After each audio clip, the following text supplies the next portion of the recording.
예, 하나님 말씀 찾겠습니다. 하나님 말씀인 고린도후서 8장 말씀입니다. 신약성경 294페이지쯤 고린도후서 8장 1절에서 15절까지 말씀입니다. 신약성경 고린도후서 8장 1절에서 15절까지 말씀 우리 한 절씩 교독하도록 하겠습니다. 고린도후서 8장 1절에서 15절입니다. 형제들아, 하나님께서 마게도냐 교회들에게 주신 은혜를 우리가 너희에게 알리노니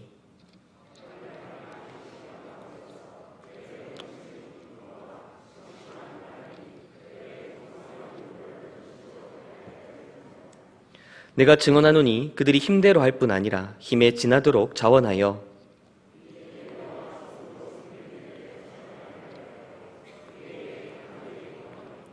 우리가 바라던 것뿐 아니라 그들이 먼저 자신을 주께 드리고 또 하나님의 뜻을 따라 우리에게도 주었도다.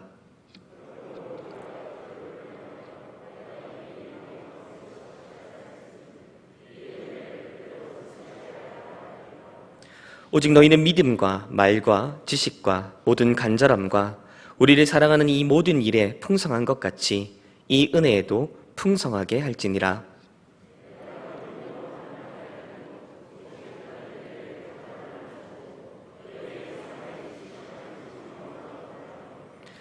우리 주 예수 그리스도의 은혜를 너희가 알거니와 부요하신 이로써 너희를 위하여 가난하게 되심은 그의 가난함으로 말미암아 너희를 부요하게 하려 하심이라.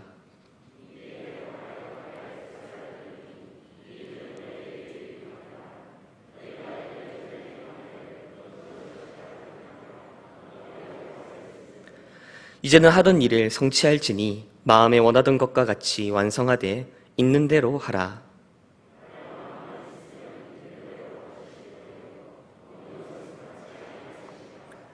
이는 다른 사람들은 평안하게 하고 너희는 곤고하게 하려는 것이 아니요 균등하게 하려 함이니.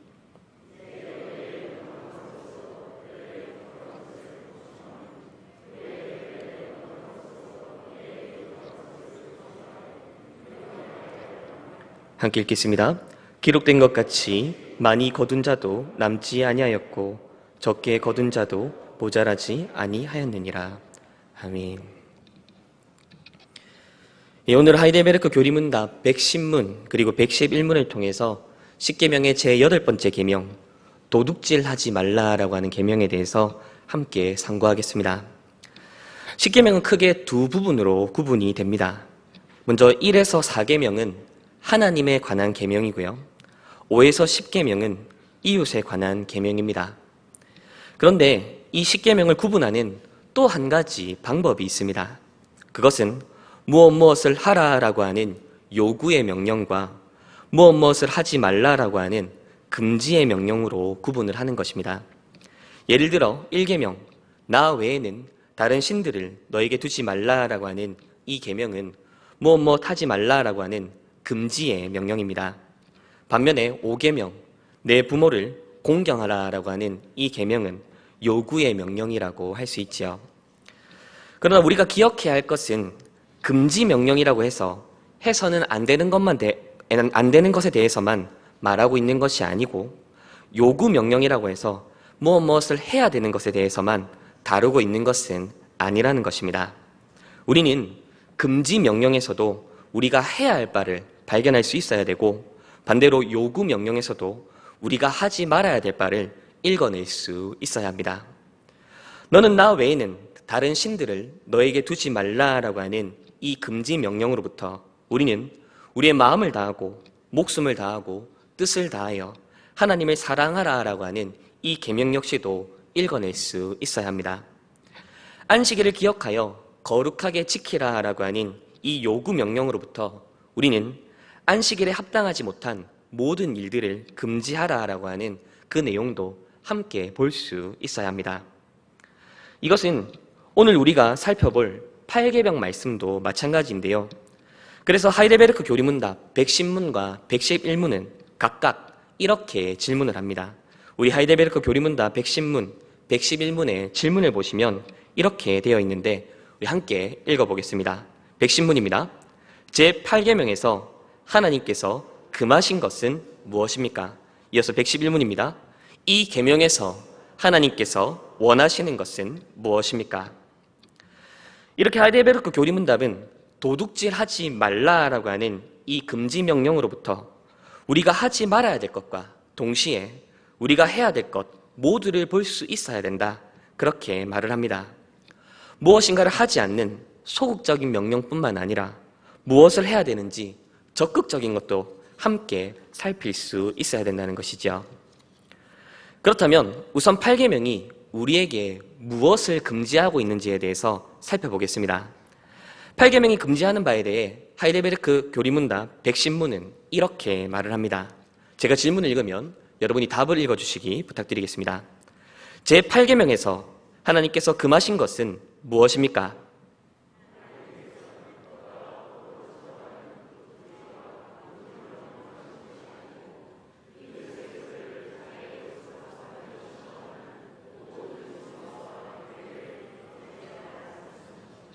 아멘. 우선 하이델베르크 교리문답은 도둑질에 크게 두 가지가 있다는 것을 말하고 있습니다. 첫 번째는 국가가 법으로 처벌하는 도둑질입니다.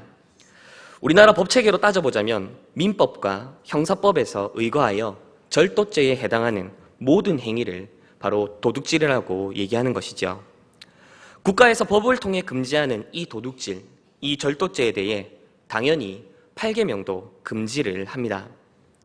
그리고 이어서 하이델베르크 교리문답 110문이 말하는 도둑질의 두 번째 내용은 국가가 법으로 처벌하는 범위를 넘어서는 도둑질입니다.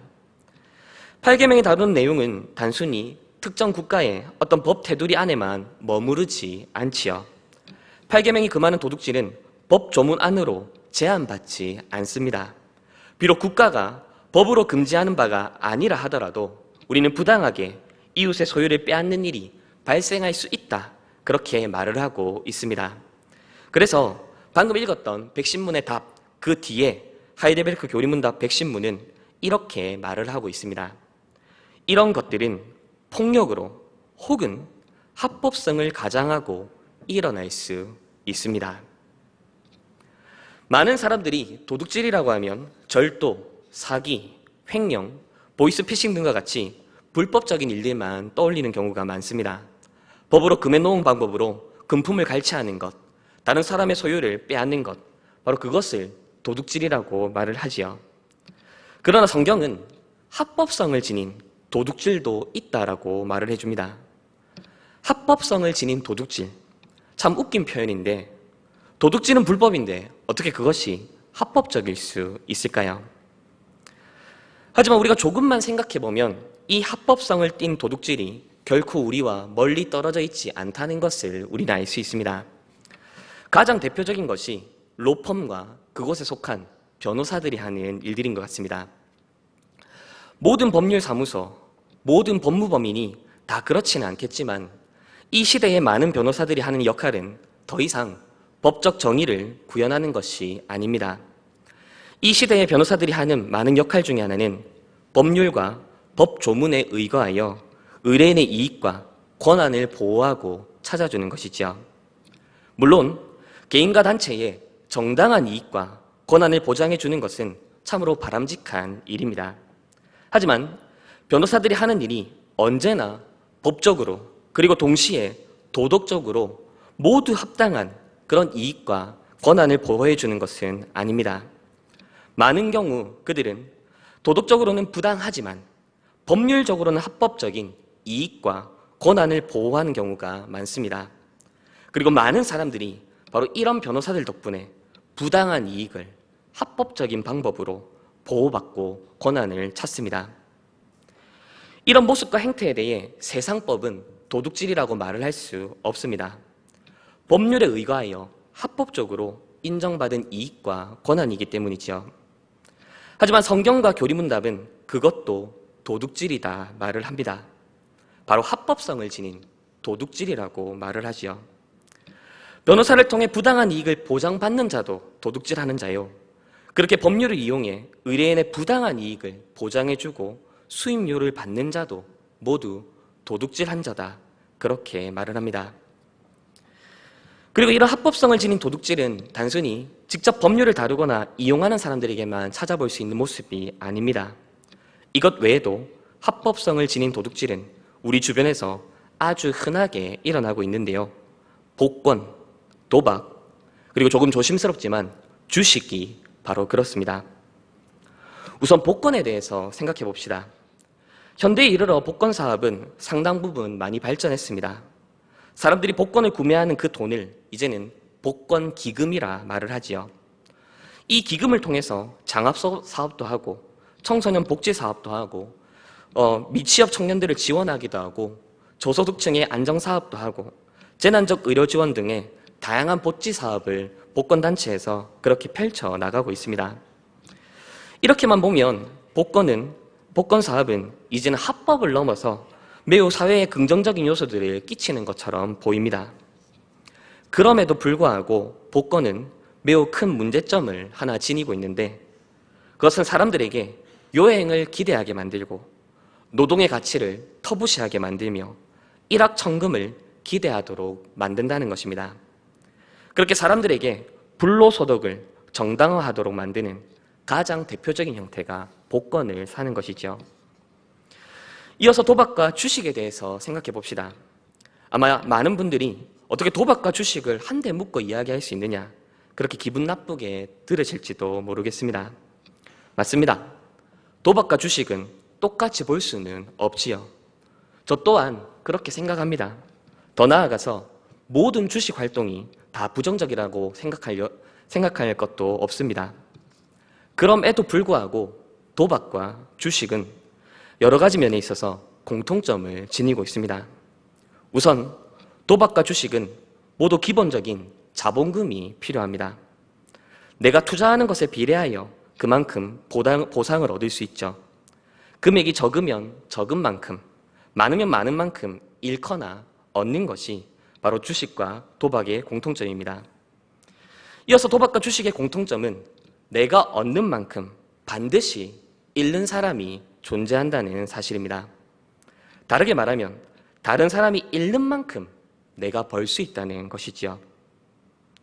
도박과 주식은 누군가의 상실이 전제될 때 나에게 유익으로 다가옵니다. 마지막으로 도박과 주식은 그것들 자체로는 어떠한 가치 있는 재화나 그리고 물건들을 생산해내는 활동이 아니라는 것입니다. 이 둘은 그저 돈과 돈이 오고 가는 활동이지 그것 자체가 무언가를 생산적으로 만들어주지 않습니다. 다시 한번 말씀드립니다. 모든 주식 투자가 부당하다고 말하는 것이 아닙니다. 건전하고 가치 있는 사업을 펼치려는 어떤 개인과 기업에게 투자하고 당장에는 이익을 얻지 못하더라도 심지어 손해를 보더라도 진득하게 그 개인을 위해서, 사업을 위해서, 기업을 위해서 지지해주고 뒷받침해주는 그런 식의 주식 투자라고 한다면 얼마든지 정당하고 할 수 있다 생각을 합니다. 하지만 많은 경우 주식을 하는 목적이 가치 있는 개인과 기업, 사업을 지지해주고 지원해주는 데 있지 않은 경우가 많습니다. 많은 경우에 주식의 목적은 단기 이익을 보기 위함이지요. 돈을 굴려서 돈을 불리는 것, 그렇게 노동의 대가와 상관없이 돈을 버는 것이 목적입니다. 혹 어떤 분들이 이렇게 말씀하실지도 모르겠습니다. 경제관념도 제대로 모르는 그런 목사가 주식에 대해 알면 얼마나 알겠습니까? 주식이 얼마나 복잡한데 그렇게 함부로 말합니까? 주식의 동향을 읽기 위해 얼마나 많은 연구가 필요하고 또 시세를 파악하는 안목이 필요한지 알고 말하는 겁니까? 네, 맞습니다. 아마 여기 계신 우리 대부분의 성도님들에 비해 지금 여기 서 있는 저는 경제관념이 거의 문외한에 가까울지도 모르겠습니다. 현대 자본주의의 복잡한 경제구조와 그것의 뼈대를 이루는 금융경제에 대해서 전문가도 아닌 제가 얼마나 많이 알겠습니까? 그러나 성경, 교리, 그리고 신학을 전공한 목사로서 한 가지는 분명하게 알고 있습니다.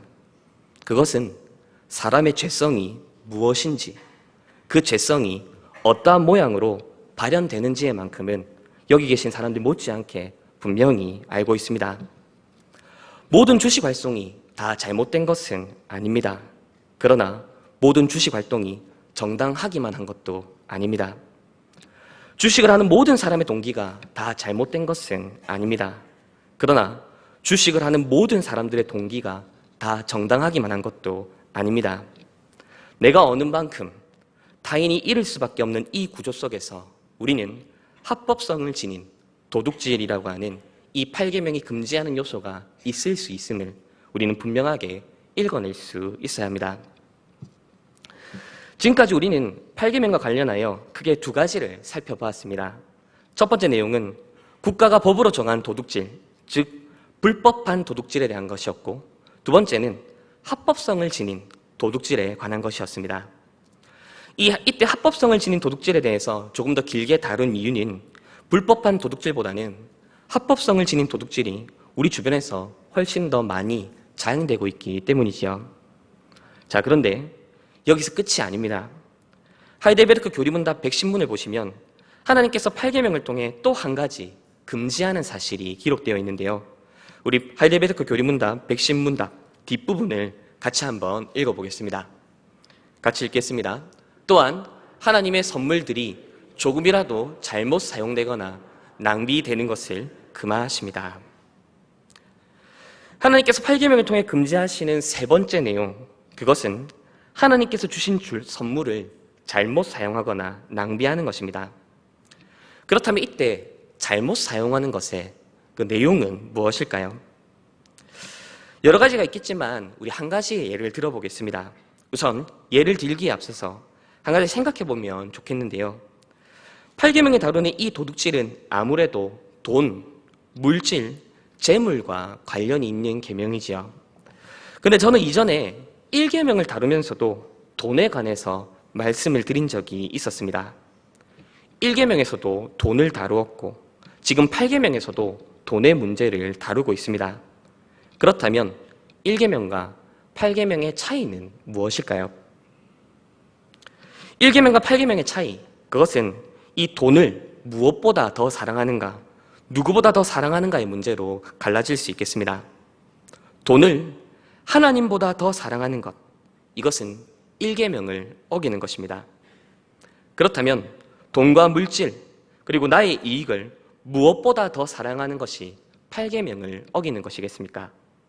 바로 우리의 이웃보다 더 사랑하고 더 소중히 여기는 것, 바로 이것이 8계명을 어기는 것입니다.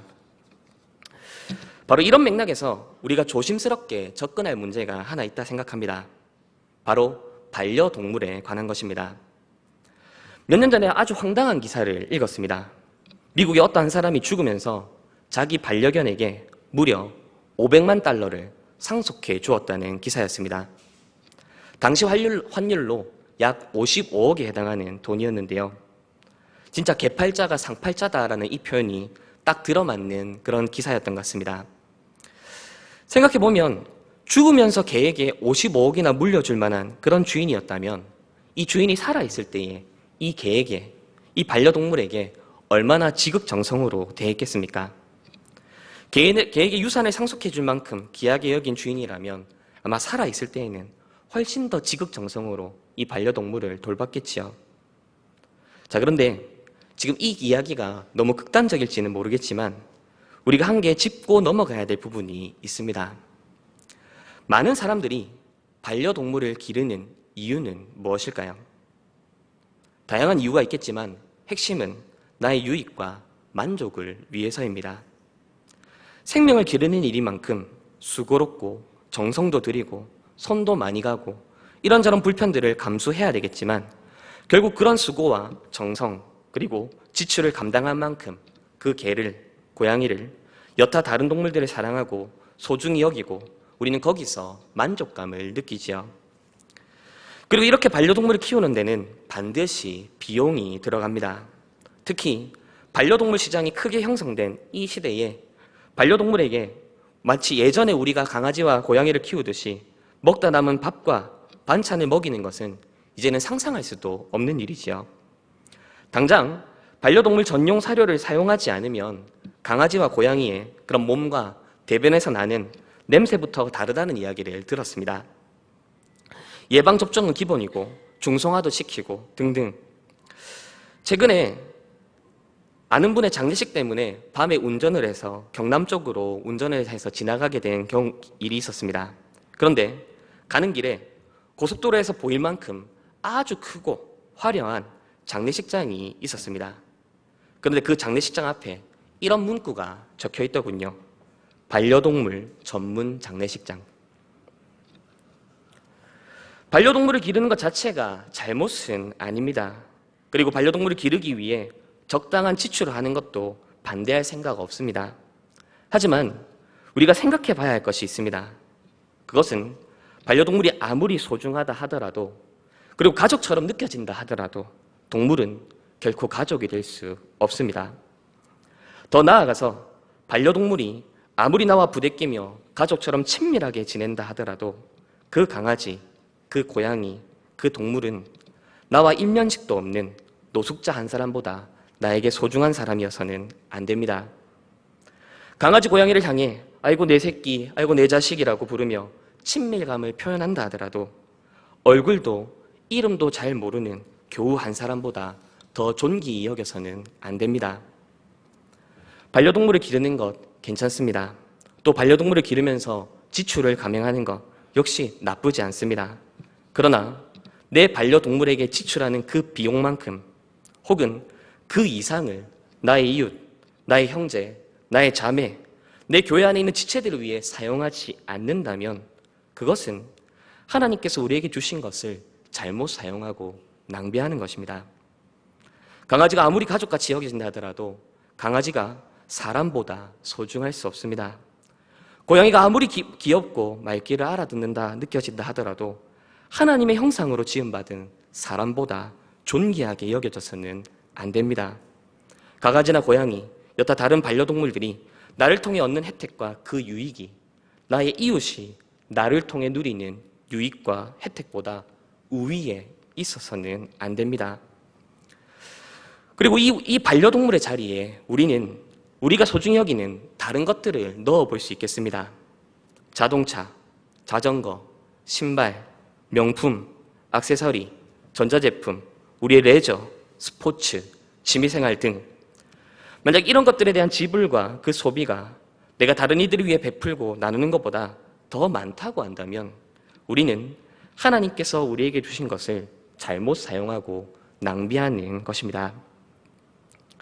그리고 바로 이런 지점에서 우리는 8계명이 이야기하는 바로 그 다음 이야기로 넘어갈 수 있습니다. 지금까지 우리가 살펴본 것은 8계명이 우리에게 금지하는 것에 대해서 살펴보았는데요. 그러나 8계명은 여기서 멈추지 않습니다. 더 나아가 8계명은 우리에게 또 다른 것을 요구하고 있는데 이것을 하이델베르크 교리문답 111문은 이렇게 말을 합니다. 제가 질문을 읽으면 여러분이 답을 읽어주시기 바라겠습니다. 이 계명에서 하나님께서 원하시는 것은 무엇입니까?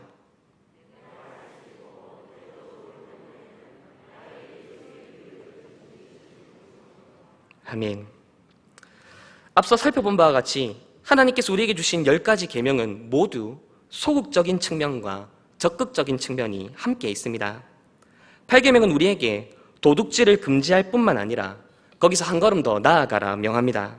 그 한 걸음은 바로 나의 이웃의 유익을 증진시키는 것입니다.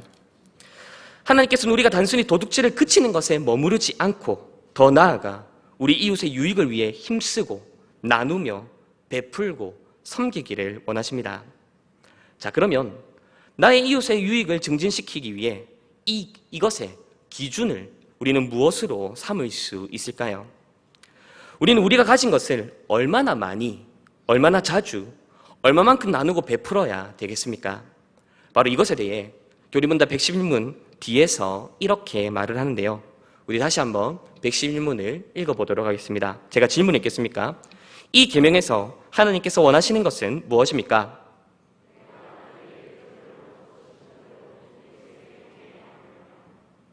아멘. 내가 남에게 대접을 받고 싶은 대로 나의 이웃을 대접하는 것. 바로 이것이 우리가 이웃과 함께 나누고 베풀고 그들의 유익을 증진할 때 가져야 될 기준입니다. 이때 이 기준에 대해서 유명한 기독교 사상가이자 영문학자인 C.S. 루이스는 이런 지혜를 우리에게 나누어 주었는데요. C.S. 루이스가 이렇게 말을 합니다. 우리 화면도 띄워주시기 바라겠습니다. 얼마나 많이 주어야 하는지 일괄적으로 정해놓을 수는 없다고 생각합니다. 다만 한 가지 안전한 기준은 우리가 여유 있게 줄 수 있는 정도보다 조금 더 주는 것이 아닐까 생각합니다. 다시 말해서 우리와 수입 수준이 비슷한 사람들이 자신들의 안락한 생활과 사치품과 여가 등에 지출하는 것과 비슷하게 우리도 그런 일들에 돈을 지출하고 있다면 우리가 다른 사람에게 베푸는 양이 너무 적다고 할 수 있습니다. 자선에 쓰는 비용 때문에 가게가 빠듯해지거나 우리 생활에 제한받는 일이 전혀 없다면 우리는 너무 적게 베풀고 있는 것입니다. 자선에 쓰느라 하고 싶지만 못하는 일이 우리에게 있어야 합니다. 바로 우리가 이 기준을 잘 실천한 예가 오늘 우리가 함께 읽은 고린도후서에 나오는 마게도냐 지역에 있는 교회들의 모습입니다.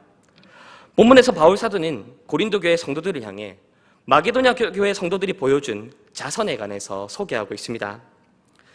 당시에 예루살렘 지역에 심각한 기근이 발생했었는데 이로 인해서 예루살렘에 있는 성도들이 큰 어려움을 겪고 있었습니다. 이때 마게도냐 지역에 해당하는 빌립보, 데살로니가, 베레아 지역 등에 있는 여러 교회들이 이 예루살렘 교회가 당한 어려움을 돕기 위해서 기꺼이 나섰습니다.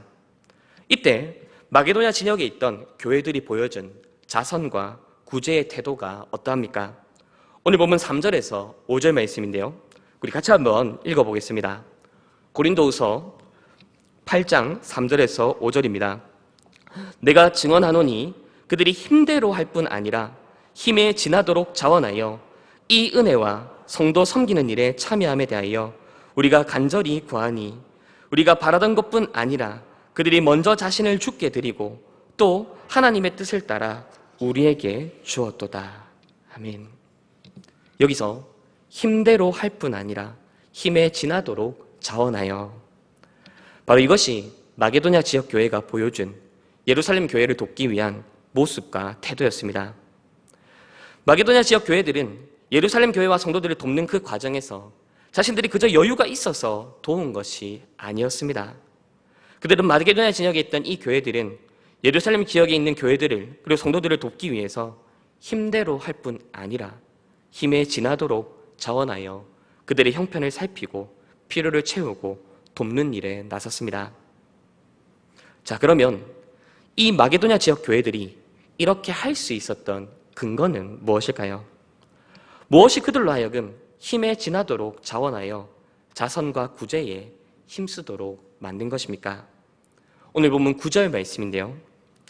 우리 주 예수 그리스도의 은혜를 너희가 알거니와. 지금 이 9절은 바울 사도가 고린도 교회 성도들을 향해 하는 말씀입니다. 바울 사도는 마게도냐 지역 교회들이 보여주었던 이 자선의 모습을 고린도 교회 역시도 동일하게 보여줄 것을 요구합니다. 이때 그는 이 고린도 교회 성도들을 향해 너희가 우리 주 예수 그리스도의 은혜를 알기 때문에 마게도냐 교회와 같이 자선을 베풀어야 된다, 그렇게 요구하고 있습니다. 고린도 교회 성도들을 향해 지금 바울 사도가 하는 말은 이런 의미입니다. 고린도 교회 성도 여러분, 여러분도 마게도냐 교회가 보여준 것처럼 자선과 구제를 베풀어야 합니다. 마게도냐 교회 성도들이 힘에 지나도록 자선과 구제를 행한 것 같이 여러분도 할 수 있어야 됩니다. 그들이 그렇게 할 수 있었던 이유가 무엇입니까? 그것은 그들이 우리 주 예수 그리스도의 은혜를 알았기 때문입니다. 그들의 자선과 구제는 바로 그들이 주 예수 그리스도를 향해 가진 믿음과 말과 지식과 간절함을 나타내 보인 증거입니다. 그런데 여러분들 그들과 같이 동일한 믿음과 지식을 가지고 있지 않습니까? 여러분도 우리 주 예수 그리스도의 은혜를 아는 자들이 아닙니까? 그러니 여러분들도 동일하게 마게도냐 교회와 같이 자선과 구제를 행해야 합니다. 바울 사도가 고린도 교회 성도들을 향해 너희가 안다라고 했던 주 예수 그리스도의 은혜, 바로 이것은 마게도냐 교회 성도들이 역시 이미 알고 경험한 바였고 그 암과 그 경험이 그들로 하여금 힘에 지나도록 자선과 구제를 할 수 있도록 만들어 준 것이지요. 자, 그러면 이때 이 마게도냐 교회 성도들이 그리고 고린도 교회 성도들이 알고 있었던 우리 주 예수 그리스도의 은혜의 그 내용은 무엇일까요? 어떤 은혜가 마게도냐 지역 교회들로 하여금 힘에 지나도록 구제를 하게 만들었으며 그 동일한 모습을 고린도 교회에 요청할 수 있도록 만들어 주었습니까? 바로 이것에 대해서 고린도후서 8장 9절 말씀이 이어서 이렇게 말을 합니다. 부요하신 이로써 너희를 위하여 가난하게 되심은 그의 가난함으로 말미암아 너희를 부요하게 하려 하심이라. 아멘. 여기서 바울 사도는 그리스도께서 우리를 위해 하신 그 은혜를 소개함에 있어서 그리스도께서 우리를 위해 행하신 일을 설명하는 데 있어서 평소와는 다른 표현을 사용합니다. 바로 그리스도께서 가난하게 되셨다 표현하고 있죠. 우리 예수님은 원래 어떤 분이십니까? 그는 하나님의 아들, 곧 하나님이십니다. 성부와 동일한 본성과 권한을 지니신 삼위일체 하나님이십니다. 성부와 성령과 더불어서 모든 권세와 영광을 누리기에 합당한 분이지요. 그런데 그 예수님께서 하늘의 모든 권세를 내려놓고 이 땅에 오셨습니다. 자기를 비워 사람의 모습으로 이 땅 가운데 오셨지요. 천지의 주제이신 그분께서 종의 형체를 취하셨습니다. 죄 없으신 그분께서 죄인으로 취급당하셨습니다. 바울 사도는 예수님께서 행하신 이 모든 일들을 그가 우리를 위해 가난하게 되신 것이다, 그렇게 말을 합니다. 그러면 그리스도께서 우리를 위해 가난하게 되신 이유가 무엇입니까? 그것은 우리를 부요하게 하시기 위함입니다. 우리로 삼위 하나님 안에 있는 모든 좋은 것들을 풍성하게 누리도록 하시기 위함입니다. 본디 우리는 하나님을 떠나 영적인 고아와 같은 자들이었죠. 하나님과 원수된 자들이었고 하나님께서 베푸시는 복과 은혜를 누릴 자격이 없는 자들이었습니다. 그렇게 우리는 아무 가진 것 없이 그야말로 영적 거지와 같은 자들이었죠. 그런 우리를 위해 그리스도께서 친히 가난해지셨습니다. 하늘의 권세를 가지신 분께서 종의 형체를 취하시고 의로우신 그분이 죄인으로 취급받으시며 하나님의 진노와 모든 저주 아래에 우리를 대신하여 놓이셨고 그렇게 십자가 형벌과 죽음을 맞이하셨습니다. 그렇게 고아인 우리를 하나님의 자녀로 삼으셨습니다. 원수된 우리를 하나님의 백성과 군사로 삼으셨습니다. 죄인인 우리를 하나님 앞에 의롭다 여김받도록 만들어 주셨습니다. 영적 거지인 우리를 하나님의 나라의 유업을 잇는 상속자로 삼아 주셨습니다. 그렇게 가난한 우리를 부요하게 만들어 주셨습니다. 바로 이것이 바울 사도가 말한 주 예수 그리스도의 은혜입니다. 바로 이 은혜가 마게도냐 교회 성도들로 하여금 힘에 지나도록 나누고 베풀도록 만들어 주었습니다. 그리고 동일한 은혜에 근거하여 바울 사도는 고린도 교회를 향해 나눔과 헌신, 자선과 구제를 요구하고 있습니다. 이 주 예수 그리스도의 은혜는 마게도냐 지역에 있는 교회 그리고 고린도 지역에 있는 교회들만 받은 특별한 은혜가 아니지요. 이 은혜는 주 예수 그리스도의 복음이 전파된 모든 지역, 모든 시대, 모든 교회들에게 주어진 은혜입니다. 그래서 사도행전은 이 은혜가 임한 초대교회의 가장 대표적인 모습을 이렇게 소개하고 있는데요. 우리 사도행전 2장과 사도행전 4장에 이런 내용이 있죠. 그들 중에 가난한 자가 없었으니 이는 사람들이 각기 자기 소유를 팔아 서로의 필요를 채워주었기 때문이라. 그리고 이 동일한 은혜가 이미 우리에게도 주어졌습니다. 주 예수 그리스도의 은혜를 지금 여기 앉아있는 우리 모두도 이미 받았습니다. 따라서 이 8계명의 명령은 지금 우리에게도 동일하게 주어지는 명령입니다. 이 명령을 에베소서 4장 28절 말씀은 이렇게 표현합니다. 도둑질하는 자는 다시 도둑질하지 말고 돌이켜 가난한 자에게 구제할 수 있도록 자기 손으로 수고하여 선한 일을 하라. 이제 말씀을 맺겠습니다. 오늘 우리는 하이델베르크 교리문답 110문 그리고 111문을 통해 제8계명 도둑질하지 말라라고 하는 계명에 대해서 살펴보았습니다. 8계명은 단순히 불법적인 도둑질만 금하는 것이 아니라 합법성을 지닌 도둑질 역시도 함께 금지합니다. 더 나아가서 하나님께서 우리에게 주신 선물들을 잘못 사용하거나 낭비하는 것도 금지합니다. 그러나 8계명이 우리에게 말하는 것은 거기서 끝이 아닙니다. 8계명은 우리에게 도둑질하지 않는 것에 머무를 것이 아니라 우리 이웃을 유익하게 만들기 위해, 우리 이웃의 유익을 증진시키기 위해 열심히 수고하고 애써야 된다 요구합니다. 바로 이것이 8계명이 우리에게 요구하는 자리이며 바로 이것이 성경적 윤리, 기독교 윤리가 우리에게 요구하는 자리입니다. 그러나 안타깝게도 우리에게는 이 8계명이 우리에게 요구하는 바를 온전히 감당할 능력도 심지어 마음과 의지도 없습니다. 우리는 여전히 더 소유하고 싶고 더 움켜쥐고 싶고 더 가지고 싶습니다. 세상의 법이 허용한 방법이라면 무슨 수를 써서라도 우리는 나의 소유를 늘리고 싶습니다. 혹 누군가에게 나의 것을 나누고 베푼다 하더라도 내 생계와 삶에 지장이 주지 않는 만큼만 그렇게 나누고 싶습니다. 혹 베풀고 나누더라도 나누고 베푸는 것 이상의 물질적 보상이 우리에게 주어지길 기대합니다. 그렇게 우리는 8계명이 요구하는 바를 온전히 감당할 실력이 되지 않습니다. 그러나 이때 우리가 기억해야 될 것이 있습니다. 그것이 바로 주 예수 그리스도의 은혜입니다. 우리 스스로를 바라보지 말고 우리 주 예수 그리스도를 바라보십시오. 주 예수 그리스도께서 우리를 위해 가난하게 되셨음을 기억합시다. 그의 가난해지심으로 우리가 부욕해 되었음을 기억합시다. 그가 하늘 보좌와 권세를 내려놓고 우리와 같이 되셨음에 우리가 하나님 나라를 유업으로 얻는 주의 자녀, 주의 백성 되었음을 기억합시다. 바로 그 은혜에 힘입어 오늘 우리가 다른 이들과 함께 나눌 것이 무엇인지를 생각합시다.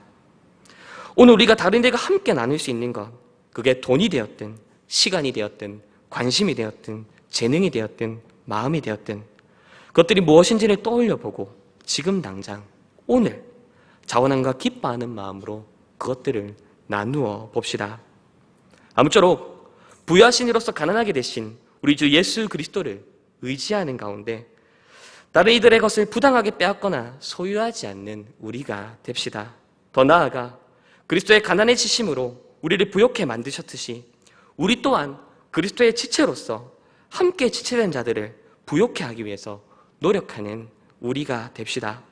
그렇게 우리와 우리의 자녀들이 속한 바로 이 대흥교회, 이 대흥의 공동체가 하나님의 나라를 보여주고 증거하는 그런 공동체가 되기를 우리 주님의 이름으로 부탁드립니다. 기도드리시겠습니다. 말씀하시는 아버지 하나님, 오늘도 우리에게 계명의 말씀으로 우리 스스로의 모습을 비추어 보아 살피게 하시고 우리의 속마음에 있는 죄를 계시하여 주셔서 감사합니다. 주의 말씀과 주의 깨우침이 없었다면 결코 죄로 인정하지 않았을 우리의 속마음의 탐욕들을 돌아봐 살피게 하시고 그게 다시금 우리가 우리 스스로의 힘과 자질과 능력을 의지하는 자들이 아니요 그리스도의 은혜를 의지하며 나아가는 자들임을 고백하며 나아가게 하심이 참으로 감사합니다. 바로긴 아버지 하나님, 주 예수 그리스도께서 우리에게 베푸신 그 은혜, 부유하신 이로서 가난하게 되심으로 우리를 부유하게 하신 그 놀라운 은혜들을 날마다 마음 가운데 새기며 나아갈 수 있는 저희들 되게 하시고 그렇게 그리스도께서 부욕해 하신 그 은혜로 또한 내 주변에 있는 이웃과 지체들, 형제와 자매를 섬기며 사랑하며 도우며 그 길을 걸어갈 수 있는 우리 모두가 되게 하여 주시옵소서. 감사드리며 예수 그리스도의 이름으로 기도드립니다. 아멘.